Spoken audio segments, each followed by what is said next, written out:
Hey, Alex, good playing. Thank you. So when I think of you, I think a little bit of that playoff that you had with Jason Day at Torrey Pines where you really didn't give an inch, and he ended up winning it. How would you describe your odyssey since that day to now?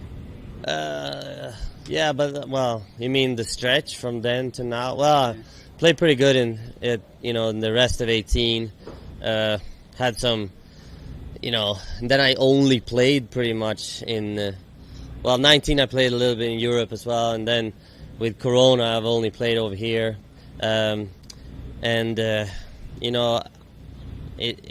It's hard. Like, I worked quite close to my coach that was here this week over this 5-6 previous years coming up to 18, and then I kind of worked maybe too much on my own, thinking I was doing stuff that I was doing that was correct, but maybe not, so he wants my swing a little different, and we're working on our way back to that, to be naturally a little easier to play good, and not fighting so much with the technique. Yeah.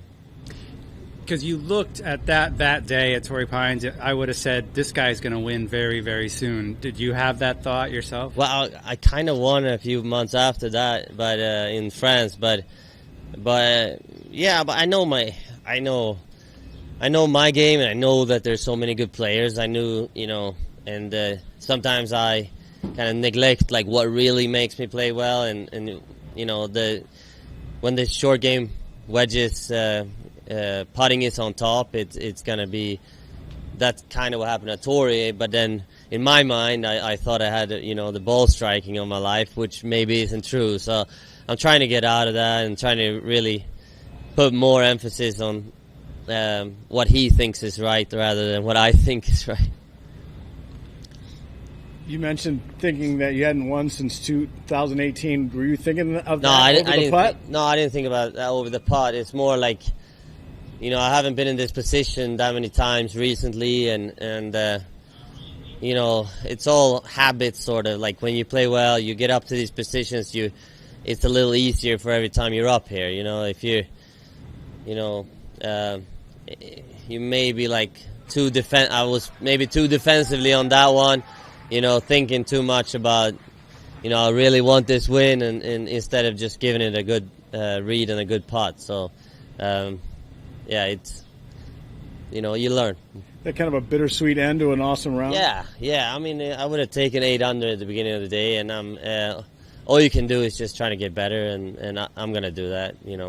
Whatever happens, you need to get better. Too many good players out here. What's the best wedge shot you hit today? I hit a good one on 1 from the right side of the fairway, kind of cut one, low one back into that back pin.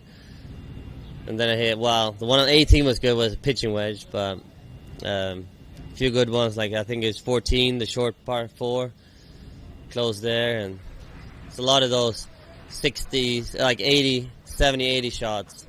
And how would you describe in simple terms the change that your coach wanted you to make? Well, I mean, he kind of pushed me into hitting a bunch of low draw shots, and then step up right after to hit a straight shot. So using that, what my body does when I hit a low draw, to hit a straight shot, instead of, I get kind of I try to fade it too much, and then I get into bad positions with the body. So. Thank you. All right. Now I just got a couple questions in Swedish. Yeah.